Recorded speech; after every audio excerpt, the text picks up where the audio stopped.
Welcome back. Most real estate agents are chasing strangers, buying leads, cold calling, grinding open houses. Meanwhile, the biggest opportunity is sitting inside of your own database. Today's guest figured out the hard way. Dylan Kennelly is a real estate agent, marketing coach, and a founder of Postscripty. After more than a decade in the industry, he realized agents like himself were obsessed with trying to get new leads, but neglecting the people who already know, like, and trust them. So he built his business around one simple strategy: handwritten outreach to past clients. No cold calls, no paid ads, no burnout.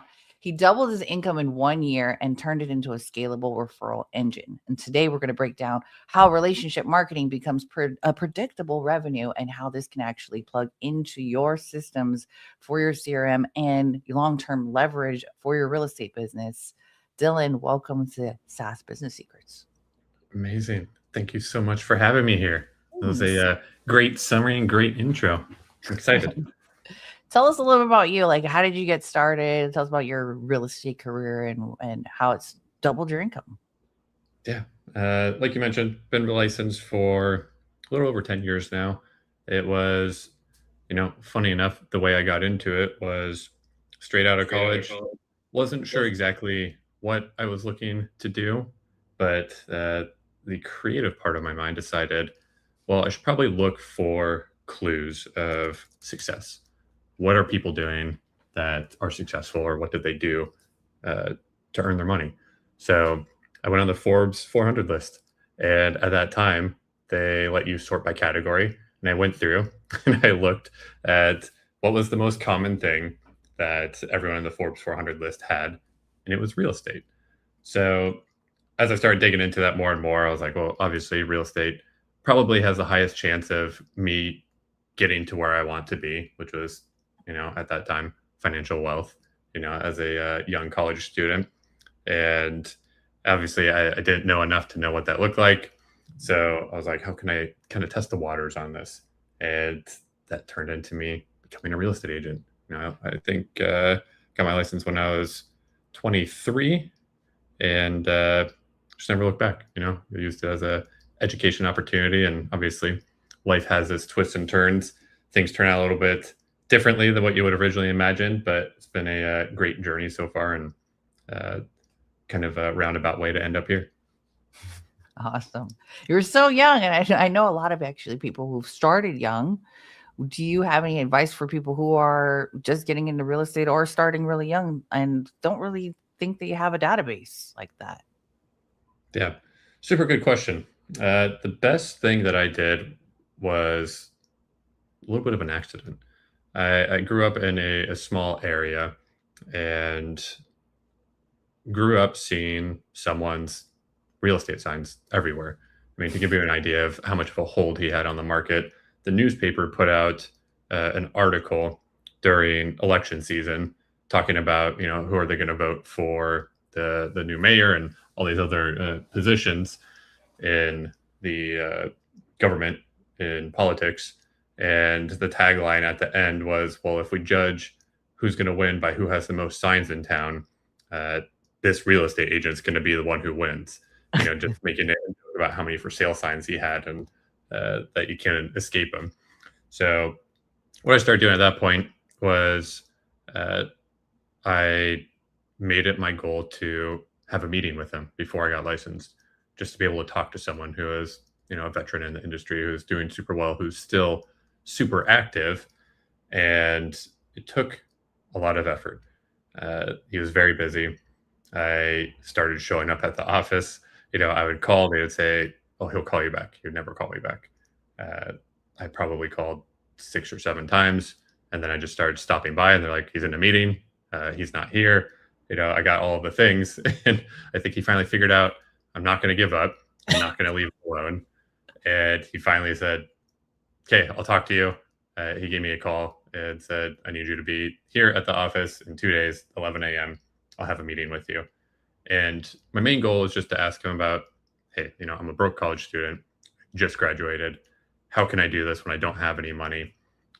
You'd see all the things online of, expect to make $0 your first year. that isn't something that I could have done. So I was thinking, I'll ask him about working a part-time job, a full-time job at the same time. Is it possible?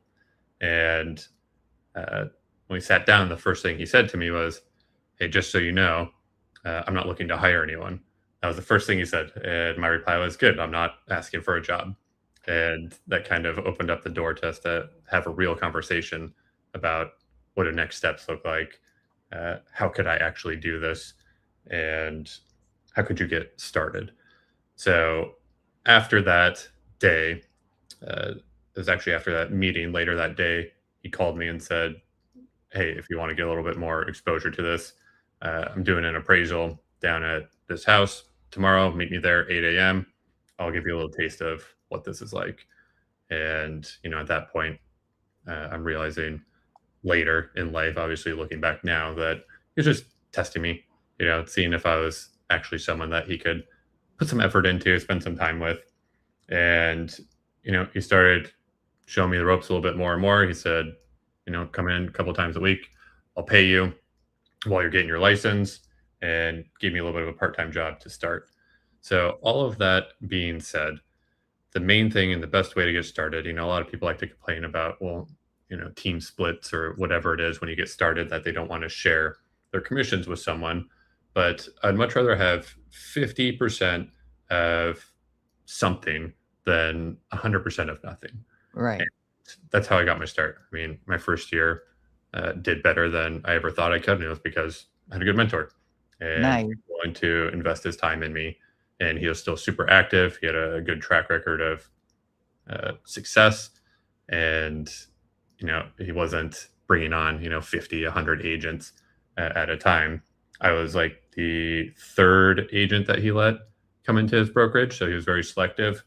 And that makes all the difference, just being able to Good. have someone there that can give you a little bit of a leg up. And don't be scared in the beginning Mhm. to give a bigger split for getting that leg up so you can start Right. building your sphere, especially if you're young, Yeah. because most of your friends aren't going to be buying houses anytime soon. I know. That's amazing. That's so great that you learned the philosophy so young that success leaves clues, and you were persistent, and that made you stand out. I know when you may not have heard my story, but when I started out as well too, like I was curious, and I think that also is a really good indicator. Was curious mind of knowing or learning and being around people who are already doing what you want to do. Yeah, So that's exactly what I did with my mentor. I called him a couple times and he finally answered it, and then it ended up being like, let's try it out for a couple months, and I worked for him for 7 years. And wow. changed my whole life. But yeah, it's awesome. Like that's exactly just great advice, especially anybody who's new or young, and find someone in your area that you can get mentored by. And Absolutely. so what, going back to how you've able to, like, now you're getting seasoned, you're seeing what works and what made you realize, like, oh my goodness, like, instead of doing the cold calling things, like the handwritten strategy, walk us through that.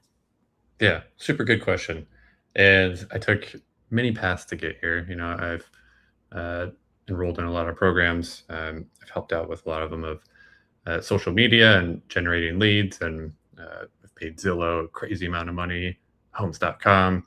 Uh, I've tried a little bit of everything.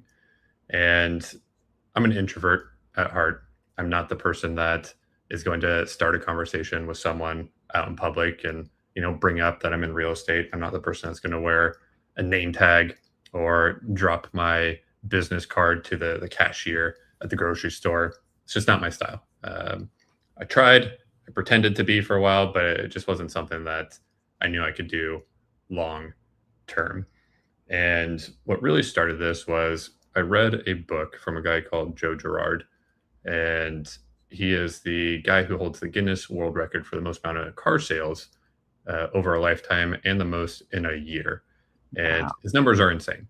I mean, over his 15-year career, he averaged something like every day he worked, he averaged selling 6 cars for Wow. 15 years straight. I mean, most people can't even imagine doing that once in the car. Like most people, a crazy, like a good month for them is like 30 cars doing one a day. So to say that, he was killing it is a little bit of an understatement. But in his book, the thing that he said, the only thing that he did was anytime he wasn't closing a deal or actively working on one, he was handwriting cards to every one of his past clients. And it got to the point where it was him and like two or three assistants that they were just cranking these out nonstop. And they would send, 16 to 20,000 of them a month.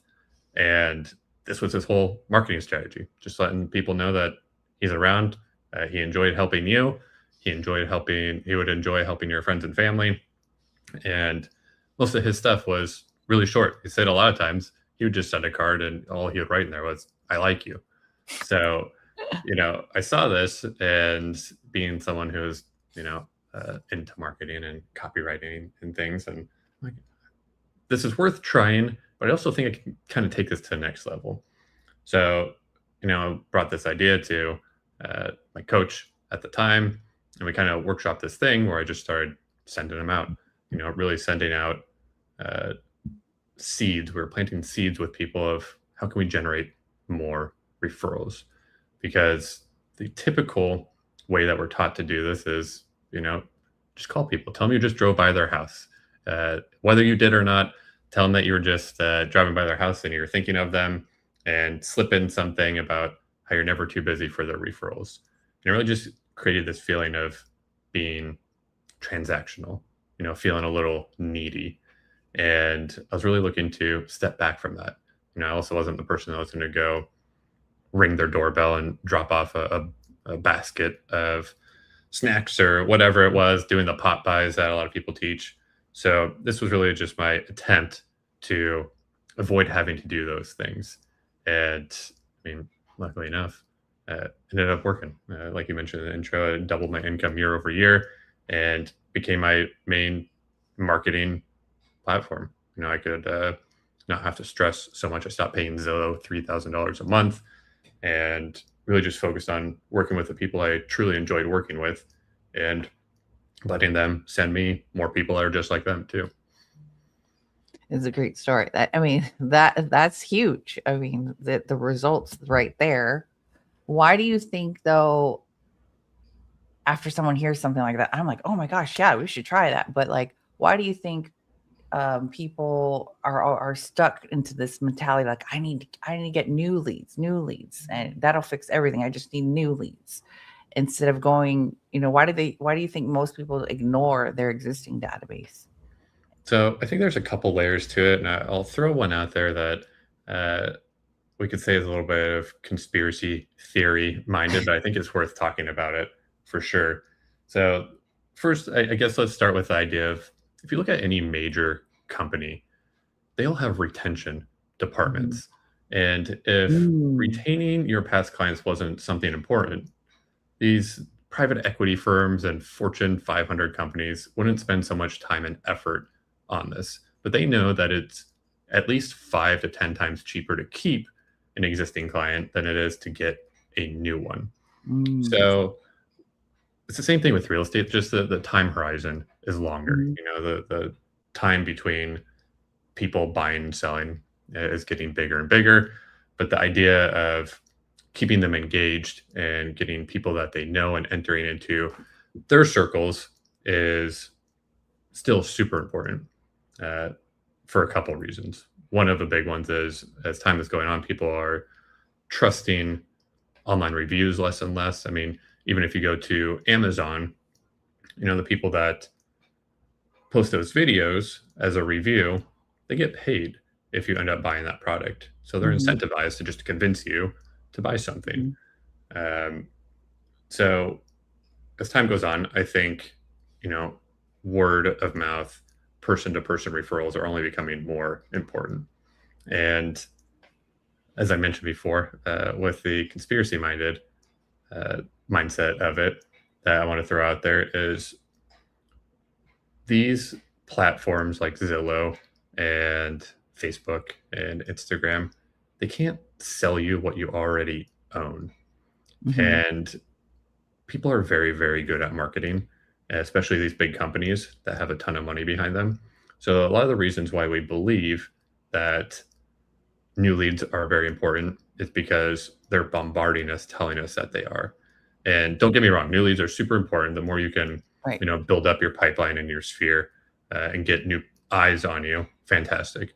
But it can't be at the expense of forgetting what you already have and ignoring them. And I went down that path for a while, but that's a little bit of my own conspiracy theory is Mhm. that, we see all these things that Zillow is like, we can get you new leads, we can do all these Right. things, but they can't sell you marketing for Right. your own database, for your own people, because you own that. They Right. already know you. So if I they like can't that. charge you for it, they're not going to talk about it. Right. We're in a trust recession right now. And so the people that already know, like, and trust you, that's going to take less time for you to convert them to give you new leads or social proof by being able to refer you to their friends and family than paying way more money for a new lead that's going to take even longer to convert that part too. Absolutely. So I like that. So, walk us through again your strategy. Like, how often? Like, how do you pick? Like, when you first get started, what do you say? All the things. Like, try to Yeah. pull it out of you. I know it's probably secret sauce, but like, what do No, you I do? don't. I don't mind sharing everything. So there's a couple of things. I think where we could start is probably with the philosophy overview of how I make sure I structure every message. Mhm. The whole idea is, especially with real estate, most of our past clients in Sphere don't know how to give us a referral. They don't know when the right time to introduce someone is, Hmm. and they may not even know the things that we can help out with. There's so many things that and so many steps that can be taken ahead of time, uh, planning, whatever it may be, that happen before someone signs on the dotted line of selling their house or buying one. And these can be things like a lender referral, helping them plan that, hey, it may make more sense for you to buy in 6 months rather than a year or the other way around. Just having these sort of conversations and opening a line of communication. Because most people would assume that they shouldn't send you someone unless they want to sell their house tomorrow. And thing I hear a lot, I've coached a whole bunch of really successful, busy agents. Their clients think that they're too busy as well, so they don't want to bother them. So, the whole idea behind the messaging is one, we need to help people recognize when there is a opportunity for a referral. Second thing that we have to do is make them think of you in that moment. And the last thing is give them an easy way to introduce you into the conversation. So I like to call it the 3 R's: recognize, recall, refer. So the whole basis of it is, how can we plant some seeds of different situations that they may run into while they're out and about? Or, say if it's around Thanksgiving time, what is the thing that's going to be happening in their life? So a good handwritten message that I sent out around Thanksgiving is, hey, if you're at the dinner table with friends and family and you hear of someone struggling to find a home because there's low inventory, if that's the scenario in your market at that time, send me a text with their criteria. I'll add them to my VIP list. I recently helped someone find a home after they had been searching Zillow for 6 months without any luck. It's a simple thing. And that really hits on all three of those. One, we're planting that seed. They're going to be at the dinner table with family and friends they probably haven't seen in a while. If someone's looking for a house, they'll probably bring it up because that's a big life event. And we're always looking for topics to talk about. Two, the recall. They'll think of you in that moment because you told them this situation is going to happen. And lastly, refer. We're giving them an easy way to introduce you, to insert you into that conversation. You're just saying, hey, text me their criteria and I'll add them to my VIP list, which at that point, you'd ask for their information so you can put them on, grab their email, just start looking for stuff that they may have overlooked. Nice. I love it. I even have a whole referral system within my CRM as well that will allow you to like make sure that you follow up, get the review from them, and then also make sure to ask them for any referrals too that they can submit, and the system will automatically follow up too. So I love it. What did you track when you started sending these out? Yeah, so it started out simple. In the beginning, I only had about 35 people on my list of like the people that I considered, like my core sphere, my top people, and I just kind of wanted to test it out. Yeah. And what I did in the beginning is I just started sending them out. Just want to see what would happen. And in the beginning, it was, messages coming in. Thanks for sending this to me. And then those conversations would just start, turning into real estate, because that's the ultimate goal is how do we have more conversations about real estate? And with a lot of the top agents that I've worked with that are seven-figure, multi-seven-figure, we track things based on how many conversations do we have, because it's leads incoming, how many of those end up being a conversation, and how many conversations lead to a deal. So when it comes to something like our sphere and our past clients, just getting to the point of where we're having more conversations and opening that line of communication, ideally inbound, which it kind of goes back to what I was talking about before, which isn't a, hey, I was driving by your house. How are you guys doing? Where you're having like these weird small talk conversations that neither of you really want to have. It's just about opening that line of communication. So it started with, am I getting responses? Am I having more conversations about real estate? And, once I noticed that more and more people are talking about, hey, my friend wants to do this, or I was thinking about doing this later this year, then I just started tracking deals. And at that point, it just became, building my little referral tree, kind of like a family history tree, where it's like, building them out, kind of like a little pyramid, I guess, of where my referrals coming from, and just tracking, where my deals coming from in general.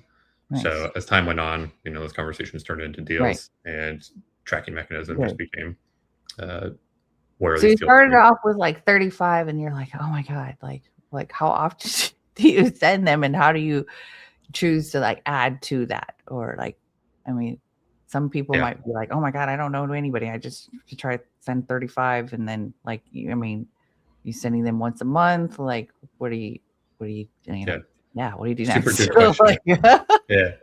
Yeah. So I started with I think it was 34 people, and once I saw that it started working, my goal was, how do I add more people onto this? And so through that first year, I think I made it up to about 87 people that I was sending to monthly. My ultimate goal was to get to about 200, 250, because I had read, I don't remember even what book, but I read in a book that most people have a circle of about 200 to 250 people, and you can't manage a social circle or have a relationship with more people than that and still keep it really authentic. So my ultimate goal is to get to that point. I never made it to that point. But my goal is to just keep adding people that were relevant to that, regardless if I had worked with them before or if I ever thought that I would. So once I started trying to add more people in, I started having a little bit of a thought experiment of, well, I've gotten referrals from people that I've never worked with and probably never will.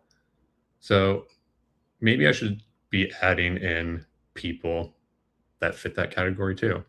And once I started doing that and really just thinking about, who would I say hi to in a coffee shop, or who would say hi to me? Like, who knows, likes, and trusts me, regardless of whether I think they will, sell their house or buy one anytime. A lot of these people bought their forever home before I was licensed and are never going to sell it, but they have a good social circle. We're good friends. And that's when things really started ramping up a bit more. Would that be like something like the Dream 100?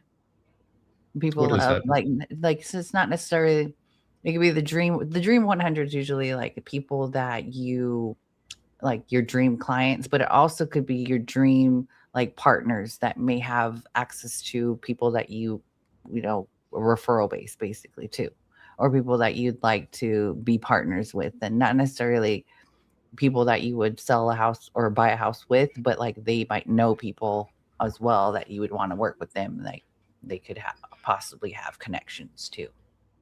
I think that's a super great idea. I never thought far enough or deep enough into that when I was still actively selling, but I was just having a conversation with one of my clients yesterday about adding some like local business, local contractor uh, people in there.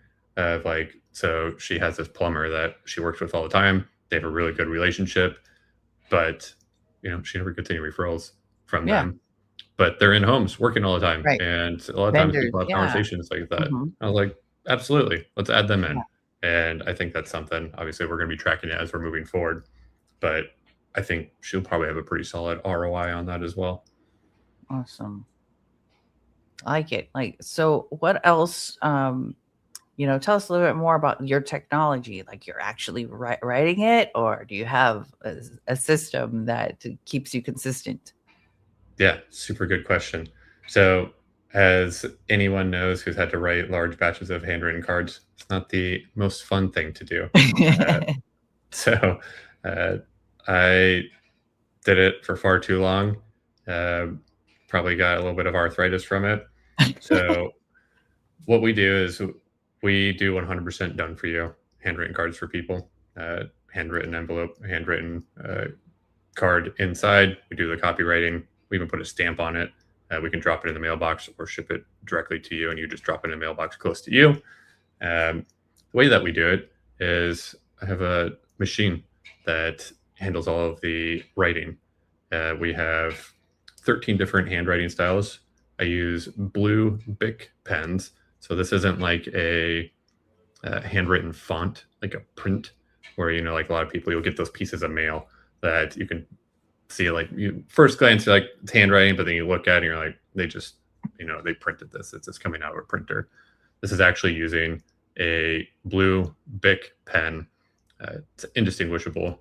Every letter in every handwriting style has between 5 and 15 different variations. So no two letters look the same next to each other. It varies in every single one. So if I sent you two cards, um, let's say there's like some accident somewhere, which hasn't happened and wouldn't, but say we sent two cards to the same person, they would actually look different. Um, so that does the heavy lifting of the handwriting. But other than that, we do all the stuffing, sealing, stamping, copywriting, everything else for our clients. Nice. And then what is the next step? Say someone gives you this list that you send out the cards.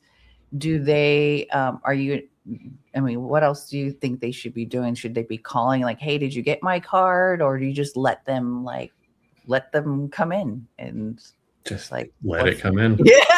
That's it. Just make sure you reply to the texts and phone calls that come in.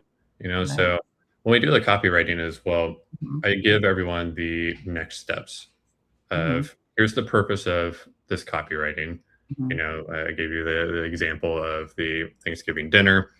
Uh, I would explain what I mean by VIP list and mhm. I'll detail, like, hey, if someone replies, here's what you should do. Here's how you move along the next steps and actually bring that person in and convert them. Uh, I send out free assets for people as well from things that I use, whether it's like a first time home buyer survival guide. So if I ever want to reference something like that in someone's messages, I'll just send that over to you. So you have that. Um, so it really is as hands off as I possibly could make it because Right, that's been my ultimate goal. How can I help people work less and make more? right. I truly wanted this to be you send me your people, just approve the copywriting and the card designs and the card campaigns, and that's it. Just wait for people to contact you. It's an introvert's dream. I know. There's a lot of interest in introverts out here. And surprise, I am a little bit of an introvert too, but I have to shift myself here, but online. But so let's say, and my last question before I let you go, and any insights you want to share, like how long, some people as entrepreneurs, not just real estate, as entrepreneurs too, we get a little testy of like, oh, like how long is it going to take? Like, when should I start seeing results? Should I be doing this for a couple months, 3 months, 6 months, a year? Like, should be doing this forever? But I'm sure you should probably do it forever. But as long as you're in the industry, but what can people expect? Yeah, super good question. And I always like sharing this little quote because I had the same question when I was, working with my coach before. He gave me the most annoying answer of all time when I was asking him, well, like, what should I expect in response rates? When I was sending out those first ones.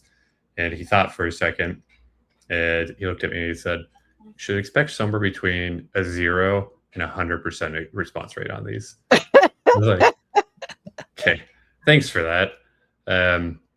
But for a more serious answer, I've helped a lot of people implement this and, really get this dialed in because the whole idea is we can generate new leads all day long and, run them through our funnels, run them through our process.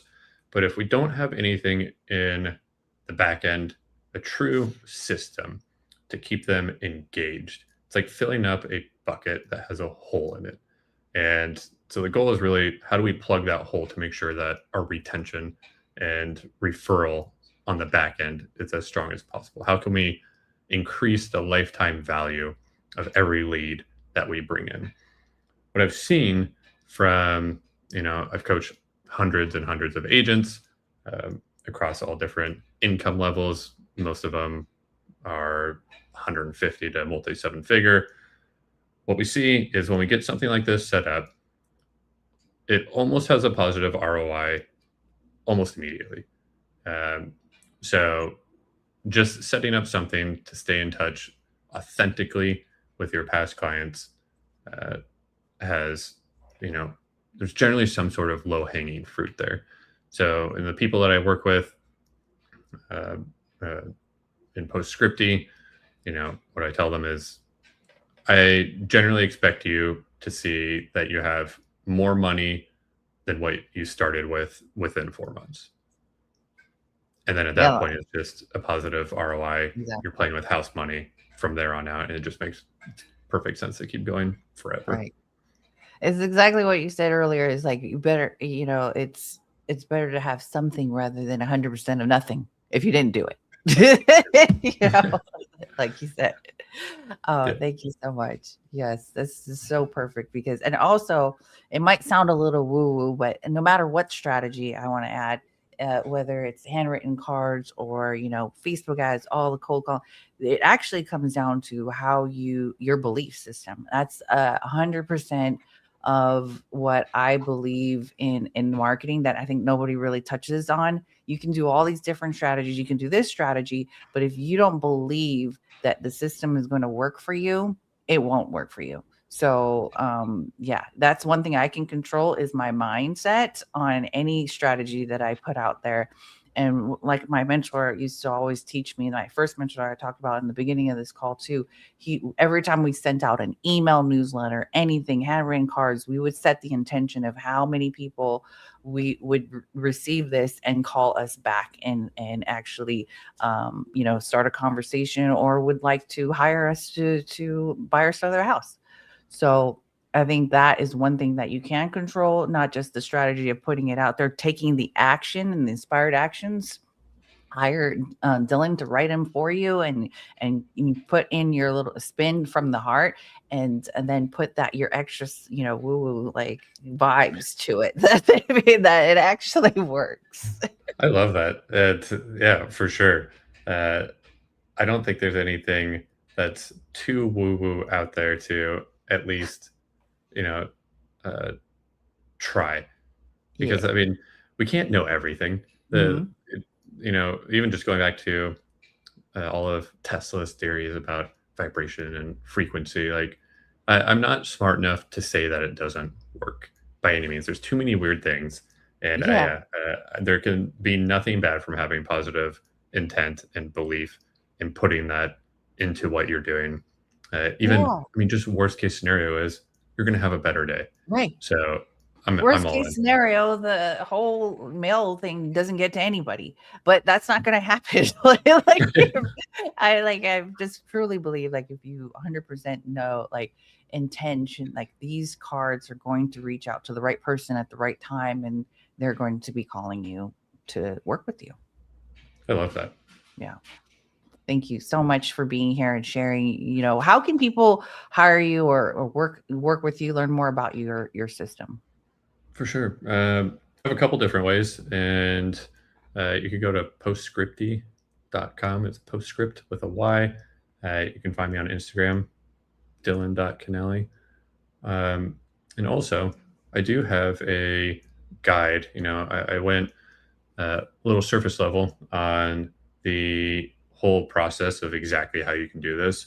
I have a 72-page guide where I tell you everything. I even give you copywriting examples that you can steal. So if that's something you want, feel free. Just shoot me a DM on Instagram, and would be happy to send it your way. And you can start going on it today. Thank you so much again, guys. If you check out the link in the description, I'm going to have that all ready for you as well too. It's not about chasing more leads. It's about monetizing and coming from the heart and building your relationships you already have. So if you're in real estate or any kind of sales or type of where you're working your sphere of influence, I think this is the best thing for you. You're sitting on money in your database. You're not just, you got to nurture it, and it's sitting on a gold mine. You have money on the table, guys. So again, thanks again, Dylan, and we'll see you guys on the next episode. Much love and aloha. Amazing. Thanks for having me.